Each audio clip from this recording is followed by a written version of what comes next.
எனக்கு இந்த கல்யாணத்துல இஷ்டம் இல்ல அண்ணே. என்னமா சொல்ற? உனக்கு பிடிச்சதுனால தானே நான் இதெல்லாம் செஞ்சேன். எதுக்குன்னு என்ன கல்யாணம் பண்ணி அனுப்பிடணும்னு அவசரப்படுறியா? அவசரம் இல்லம்மா, கடமை. என்னைக்கு இருந்தாலும் பொண்ணா பிறந்த ஒருத்திக்கு கல்யாணம் பண்ணி இன்னொரு வீட்டுக்கு அனுப்பத்தானே வேணும். நம்ம அப்பா அம்மா இருந்தாலும் இதைத்தானே செய்வாங்க. அவங்க இருந்திருந்தா எனக்கு மட்டும் இல்ல, உனக்கும் கல்யாணம் பண்ணிருப்பாங்க. முதல்ல உன் கல்யாணம் முடியட்டும்மா. உன் கல்யாணம் முடிஞ்ச பிறந்தான் என் கல்யாணம்.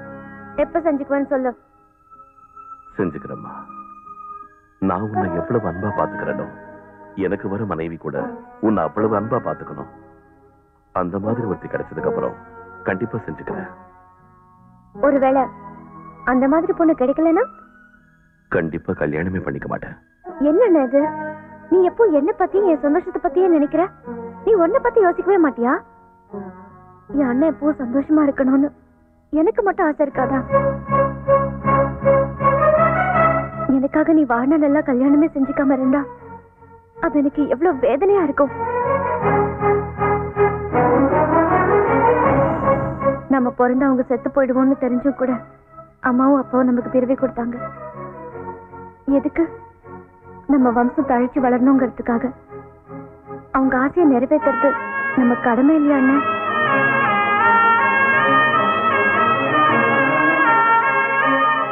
உனக்கு கல்யாணம் வேணாம்னா எனக்கும் வேணாம்.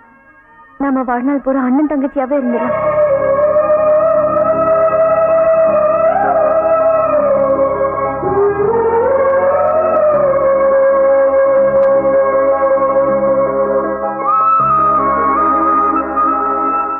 சரிம்மா, உன் இஷ்டம். நீ எந்த பொண்ணு கழுத்துல தாலி கட்ட சொல்றியோ நான் அவ கழுத்துல தாலி கட்டுறேன். சரியா? என்னடி சொல்ற நீ? என் அண்ணனை கல்யாணம் பண்ணிக்க உனக்கு இஷ்டமானு கேக்குறேன். உன் அண்ணன் இஷ்டம் என்னன்னு தெரியாம நான் அண்ணன் கிட்ட கேட்டுட்டு தான் வரேன். உனக்கு இஷ்டமானு சொல்லு.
அழாதம்மா, அழாத.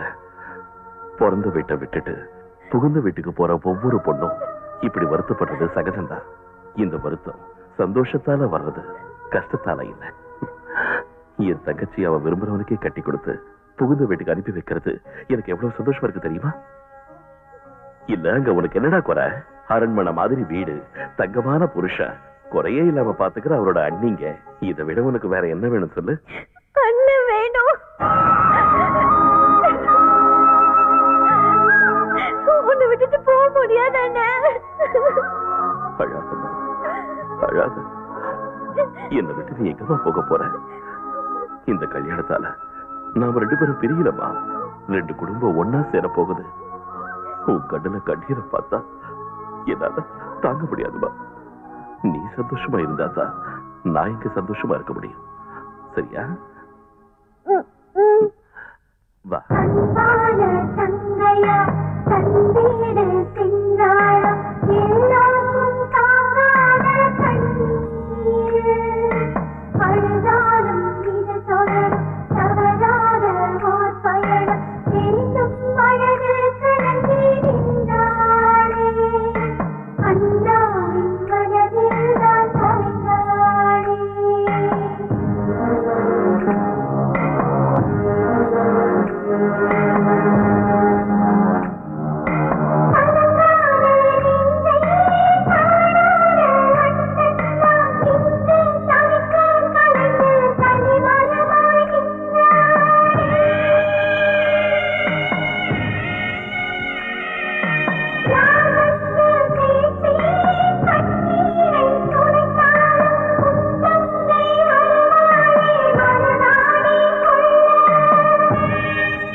அனுப்பிட்டு இப்ப நீங்களே போய் உட்கார்ந்துருக்கீங்களே.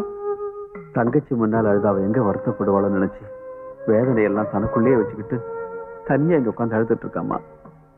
லக்ஷ்மியை அவ்வளவு பெரிய வீட்டுக்கு மருமகளா அனுப்புனதுக்கு சந்தோஷப்படணுமே தவிர இப்படி வருத்தப்படக்கூடாதுங்க.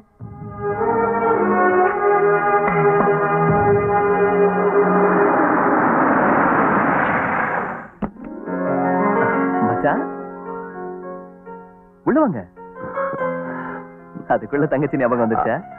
அப்படியெல்லாம் ஒண்ணும் இல்ல, சும்மா உங்க எல்லாரையும் பார்த்துட்டு போலான்னு வந்தேன். உங்க மனசுல என்ன இருக்குன்னு உங்க பார்வையே சொல்லுது. உங்க தங்கச்சியை பத்தி உங்களுக்கு எந்த டென்ஷனும் வேண்டாம். இங்க ரொம்ப ஹாப்பியா இருக்கா, எல்லார்கிட்டயும் ரொம்ப நெருக்கமா இருக்கா. நீங்களே பாருங்க. சூப்பர்.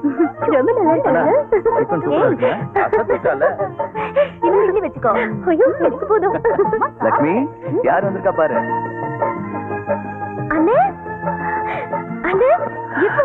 இப்பதாம்மா என் தங்கச்சியை பார்க்கலான்னு வந்தேன். ஆனா இந்த வீட்டு மருமகளை பாக்குறேன். இப்படி ஒரு மருமக கிடைச்சது எங்க அதிர்ஷ்டம் தான். கேட்காமலே கொடுக்கிற வெங்கடேச பெருமாள் மாதிரி நாங்க என்ன புண்ணியம் பண்ணமோ எங்களுக்கு அன்பான ஒரு குழந்தையா கிடைச்சிருக்கா. இவங்கனால எனக்கு அக்கா இல்லாத குறையே தீர்ந்து போச்சுன்னு ரொம்ப சந்தோஷமா இருக்கேன். ஒரு பொண்ணு பிறந்த வீட்டுல சந்தோஷமா இருக்கிறது சகஜம்தான்.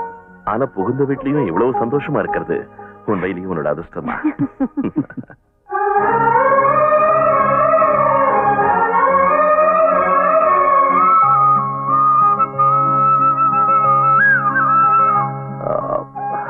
ஏன் போட்டோ இங்க? உங்களை பார்க்காம உங்க தங்கச்சி இருக்க மாட்டான்னு எனக்கு தெரியும். அதனாலதான் உங்க போட்டோ இங்க வைக்க சொன்னேன். தேங்க்ஸ் ஆகாஷ். பொண்டாட்டி மனசை புரிஞ்சு நடக்கிற உன்ன மாதிரி ஒருத்தன் புருஷனா கிடைச்சது என் தங்கையோட அதிர்ஷ்டம்.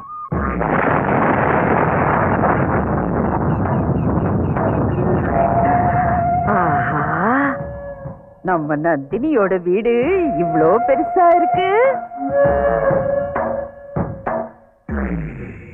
நந்து நந்து நந்தினி எங்கடி இருக்க? யாரு? யாருங்க நீங்க?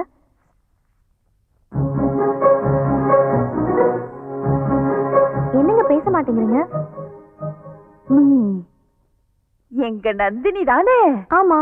அம்மாடி, நீ எவ்வளோ பெரியவளா வளர்ந்துட்ட. சின்ன வயசுல நீ இவ்வளோண்டுதான் இருந்த. சின்ன வயசுல எல்லாரும் இவ்வளோண்டுதான் இருப்பாங்க, உங்க அளவுக்கு இருக்க மாட்டாங்க. நீ யாருப்பா? நீங்க யாருன்னு? அடி பைத்தியக்கார பொண்ணு, நான் தாண்டி காந்தம், சூரியகாந்தம். ஞாபகத்துக்கு வரலையா? உங்க அப்பாவோட ஒண்ணு விட்ட தாய்மாமனோட 2வது சம்சாரத்தோட நாத்தனார் பொண்ணு. அப்படின்னா நான் உனக்கு அத்தை ஆகணும்டி. ரொம்ப நெருங்கி வந்துட்டீங்க போல இருக்கு. ஆமா, ரொம்ப நெருங்கிட்டோம். எனக்குன்னு யாரு இருக்கா? என் கடைசி காலத்தை இங்கேயே கழிக்கலான்னு வந்துட்டேன். என்ன சொல்ற மருமக பொண்ணு? அது நான் எப்படி? இன்னும் என்னமா யோசிக்கிற?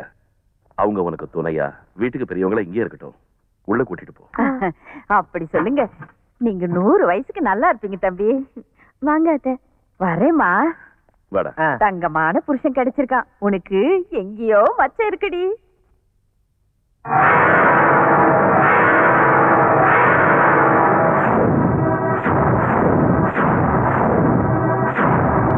டேய் வரதராஜா, உன் வம்சத்தை அடியோட அழிக்கிற வரைக்கும் நான் தூங்க மாட்டேன்.